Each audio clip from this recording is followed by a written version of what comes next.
welcome all our viewers and listeners. This is Tulani Ngala on Material and Broadcasting Corporation. Today, we've got Isabel Murambiwa, the ZAPU Vice Presidential Aspirant. Isabel, we welcome you on Material and Broadcasting Corporation. Thank you, Mr. Ngala. Okay, thanks very much. We know that ZAPU will be holding its National Elective Congress on the 28th of this month, up to the 30th. Yes. The contest is very, very, very tight. We know that the presidential on its own, there are more than 4 contestants. We know of Stembi Sompofu, we know of Matthew Spanda, we know of Spanglizo Nkomo, Bernard Magugu, and Mark Mbaiwa. And the vice presidential race is also very tightly contested. We have had Ubaba Pastor Magwizi and Ipitule right here on Material Broadcasting Corporation. But we are also aware that Derek Katsenga is also contesting. Today, we are really happy because we've got a lady. Thank you. If Stembi Sompofu wins the presidential election and Isabel Murambiwa wins, that will be a historic moment in ZAPU, whereby 2 females will be holding the president's positions at the same time. So, Isabel. Yes. What can you tell us about yourself? I think it will be best for us to start from that angle. If you can just briefly give us your background, your profile. Okay. What I can tell you about myself is I'm called by Isabel Murambiwa, and I prefer to be a she. And you call she? Yeah, I'm she. She. Just how we do it here in Canada. Yeah, I'm a head. All right. Yeah. So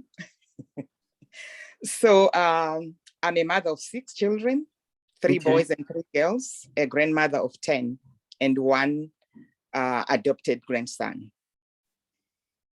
And I live in Canada right now, in Ontario, precisely, in Maple, Vaughan.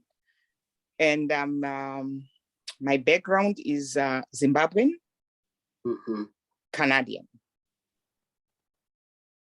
I was born from a huge family, the Murambiwa family, which is also known as the Machipisa brothers. Okay. Yes, in Zimbabwe. I lived in Zimbabwe all my life. I left Zimbabwe in 1996, going to America due to some hardships I faced in Zimbabwe. Lived in America for 9 years, 8 months. I left America and came to Canada for greener pastures, where I live now and where I work. Okay. Yes. That's good. Maybe, if you don't mind, if you could just briefly give us your childhood. Okay. Yeah, I didn't know if you wanted that. I was born in Highfields. I lived in Highfields, that is in engineering, with my parents. And as a kid, all I used to see was, like tear gas, police dogs, police amajoni, beating up people, because our house was right on the road. And then sometimes I would see Dr. Joshua Nkomo in front of our house, which was a house opposite my father's house. And that house was Mr. Chinamora's home. So I grew up to love the way how he used to look with his, that Ingwe hat on him. Yeah. And because also that resembled my grandmother's church uniform. So as a kid, all I knew what my father always used to talk about was ZAPU this, ZAPU that. And then we moved and lived in Mazowe, where my father had a farm. And while we were in Mazowe, I remember seeing a lot of men and a few women. So as a kid, you just think that, you know, there are people who are farm laborers. It's only when I grew up when I was explained to that these people were not farm laborers, but these people were waiting to go to join the forces to fight for the liberation struggle in Zambia. So what my father used to do is he used to keep them as farm laborers just to protect them. And then he would take them to the Chirundu border, help them to cross, and then he comes back home. But I was told that when I grew up. And my mother lived in Zambia, so I lived with my aunt and my father in Mazowe. Then after that, I went to school that was in Marirangwe, which is the Marsh West. After Marirangwe, I went to Sandringham High School. And then I got married, stayed in Guruwe, which was Spolilo by then. Yeah, and during that time also, I supported a lot of the liberation struggle comrades who were in the jungle when they need clothes, when they need food, when they need money to whatever they needed. I was there for their at their service. Yeah, and then, it's interesting. Your father, which liberation movement did he belong to? ZAPU, because he always talked about ZAPU. I didn't know about ZANU. I only knew about ZANU when we went to 1980 elections. All I knew when I grew up was because there was Janda, which I don't really know. I was still a kid and they talked about Janda. But ZAPU is what I knew because every time when Gomo comes across the house, my father used to go there. But for what, as kids, we don't know. Okay. What about your mom? What was she doing in Zambia? My mother worked she was the first Black air hostess for Central African Airways. Okay. In Zambia. And because I think of Sekuru Chinamora, she got linked up with ZAPU because my mother, originally they are South Africans. Gamaklosa, they are from, Eastern Cape in South Africa. Okay. Yes. So what I know about my mom, because when she separated with my father, was still young. All I knew was I would see my mom like a few seconds when she comes to the farm where I grew up with my grandparents. And then all of a sudden you'd see some people getting into the car and you won't hear from her, you won't see her. Okay. So it's only later on when I discovered that my mom was a secret agent years up. Okay. She used to carry secret documents and everything. And she always used to talk about Abos Lundika when she comes back home, Jiriras, Chinamanos, Dr. Ngomo, Stephen Ngomo, when she's discussing with her parents. Yeah. Then they'll tell you that, the police were here, they were looking for you. So she has to leave because she was not allowed to stay in Harare or anywhere in Zimbabwe for more than 24 hours. Anytime she arrives, the police would know that she's in Zimbabwe. And then she'll be told to leave the country.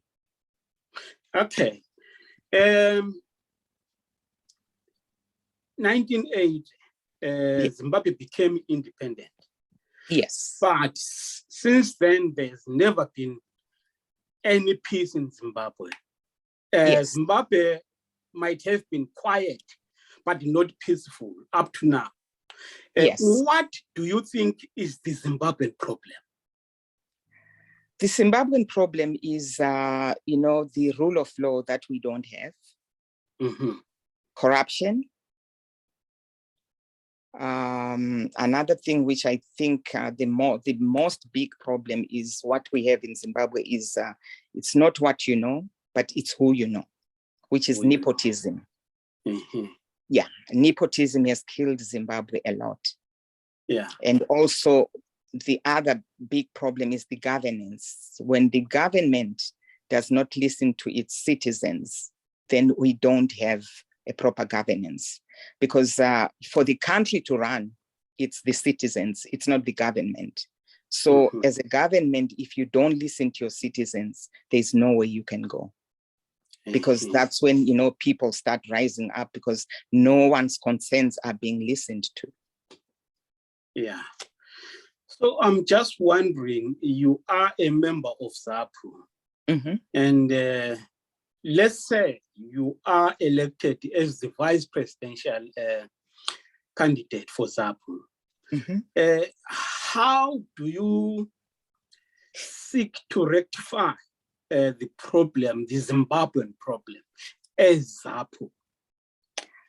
The Zimbabwean problem as ZAPU is to talk to people, find out exactly what's going on. Because for me, I'm not on the ground. In the event that, I get elected, I have to feel the people, talk to them, understand their grievances.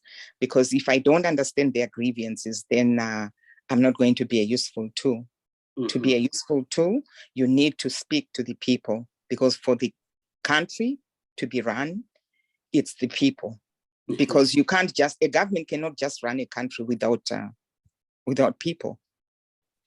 So that's my my actually thing which I'll do, to talk to the people, see how we can work together. Because working with people is what we really need as ZAPU. Yeah. And why do you want to be the vice president of ZAPU? Why I want to be the vice president of ZAPU is because I'm a woman. We have women in Zimbabwe, we only don't have men. Women have other issues that they cannot tell a man. And me being a woman, I'll be able to tell the president what is the issue with the women, because we have our own issues that we cannot tell anyone. But talking woman to woman, we can tell other women. And also, I'm not going to be biased that, I'm there for women. I'm also there for men. We have children. We have children who are young, who have not known employment since they were born. Yeah. We have generations, it could be 3 generations now in Zimbabwe. We have never seen the door to say, Nkosi ndizosebenza lapha namhla, no. We have those kind of kids. And all that generation, we need to see how they can be helped. And they can only talk also to a mother who will listen. Yes. Why not president? Why not president? The other reason is because I'm not in Zimbabwe right now to sit for the presidential position. Because I believe that you have to be on the ground to be a president. To be a president, yes. Okay. No, I hear you. I hear you. Yes. In Matabeleland, there was a genocide which was perpetrated, let's say, 1983 to 1987. Yes. If you are elected as the ZAPU vice presidential candidate, what are you going to do with that era, with that genocide? That era of that genocide, I think if you noticed what I wrote on my things I intend to do, they need to be a truth and reconciliation.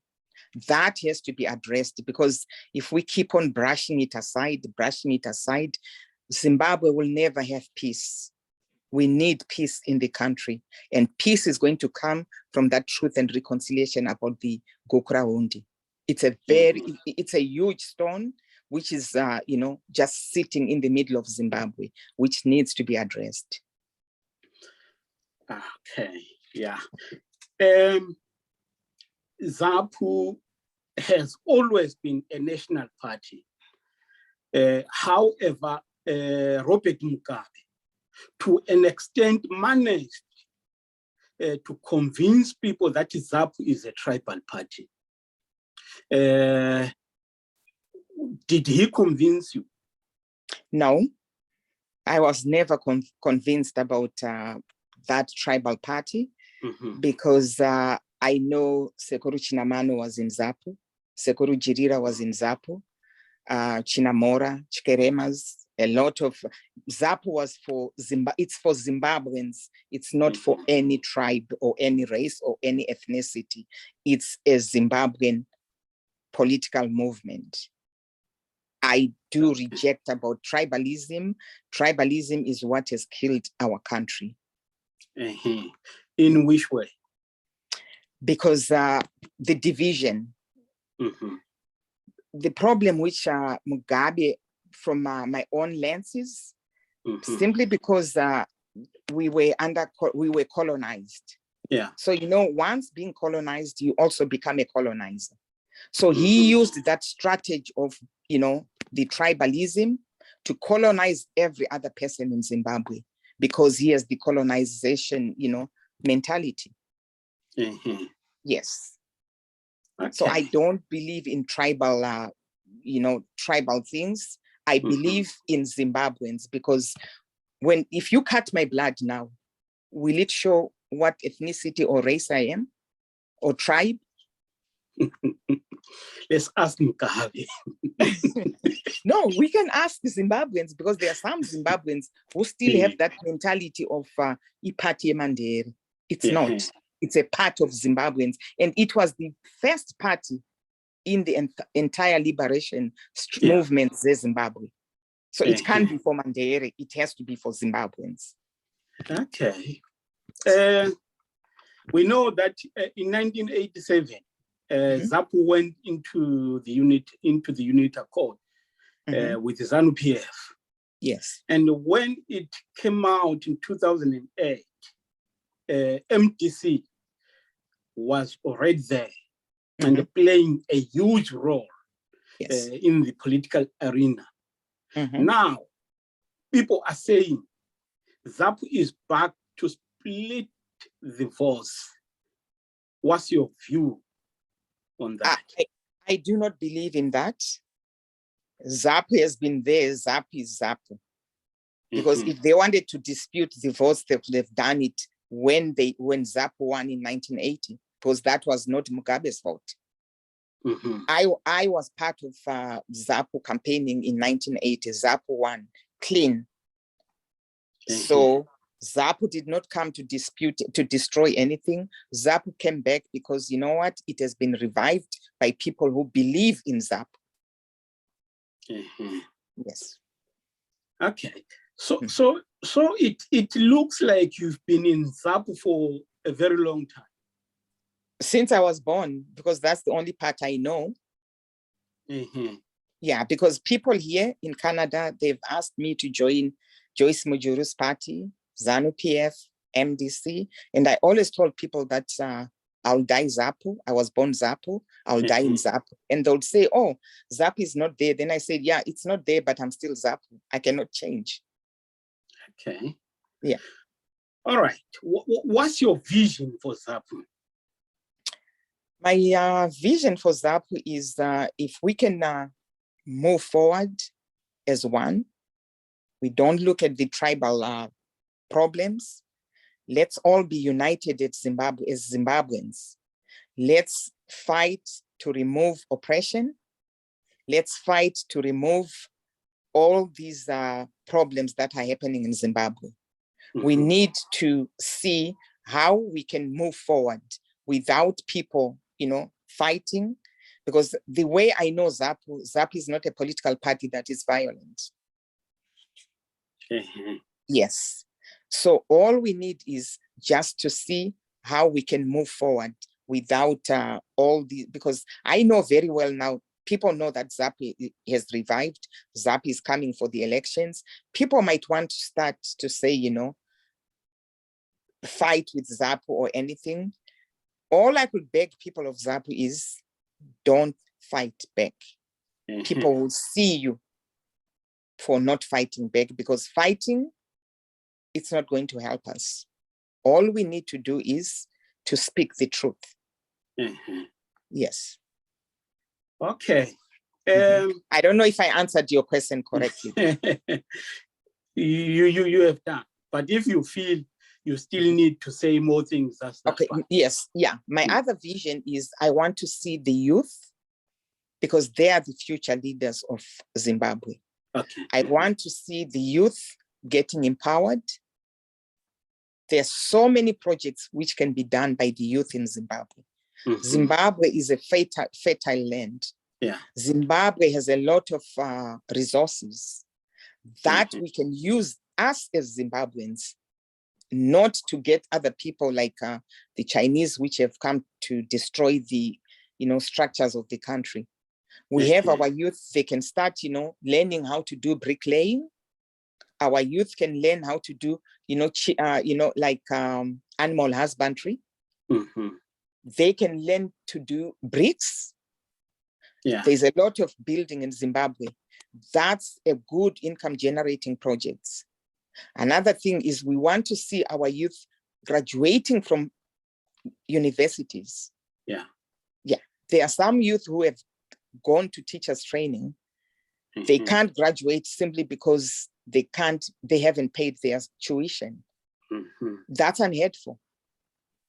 Okay, I went to high school. My father paid for my tuition, but there is money that can help children who have parents who can pay for the school fees. What happened to that? I want to see that coming back into effect.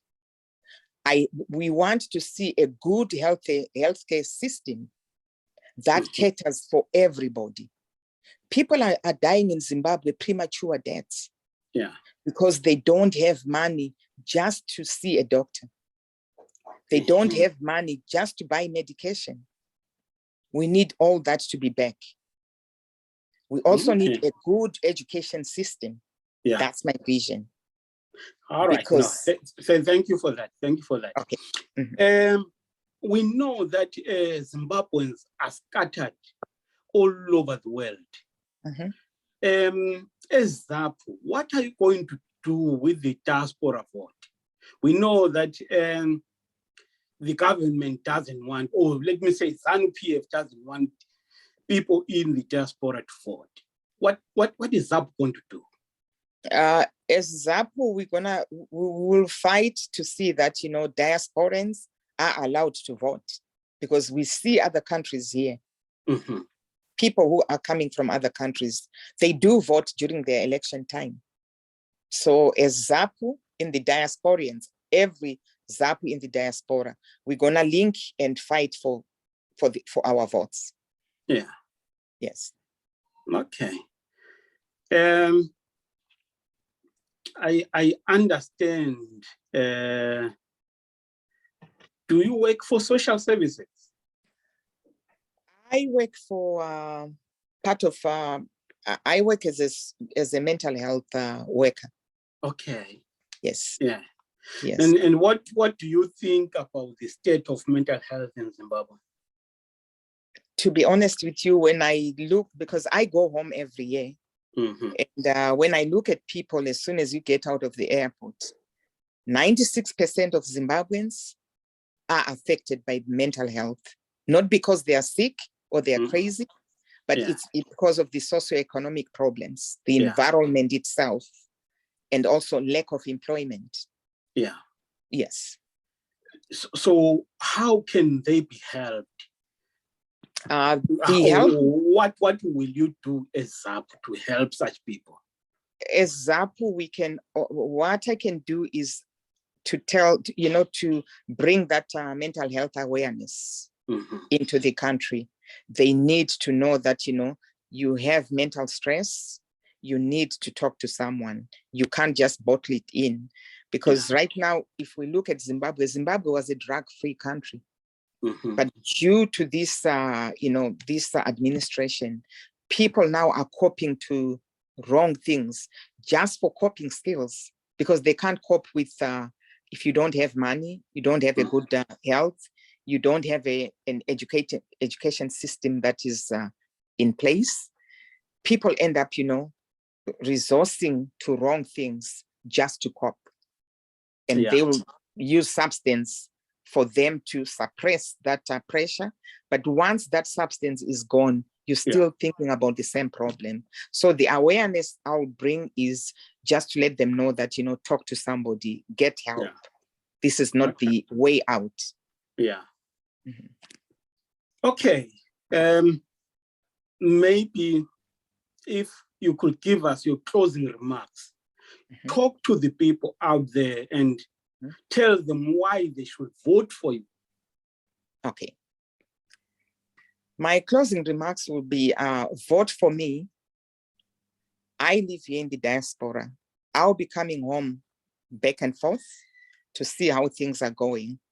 But you know, as our party, we also need resources. I will be a resourceful person. Being in the diaspora, I will also put ZAPU to exposure with what I've done with the flag. I was not, you know, running for the flag because I wanted to be in the flag, but I was supporting the flag because of its cause. I did a lot of demonstrations.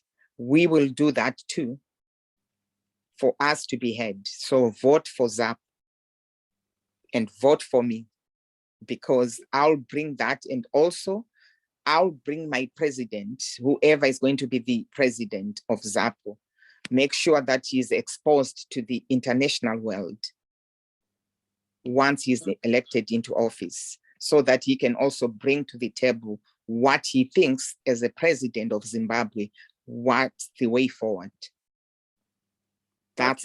Those are my remarks, and I'll do as much as I can to help people in any way I can while I'm still here in the diaspora. Okay, no, thanks very, very much. It was a great honor to have you on MPC. Thank you so much, Mr. Nkala. Okay, thanks very much. We hope we will talk to you again very soon. Okay, no problem. Thanks very much. Thank you. Bye-bye.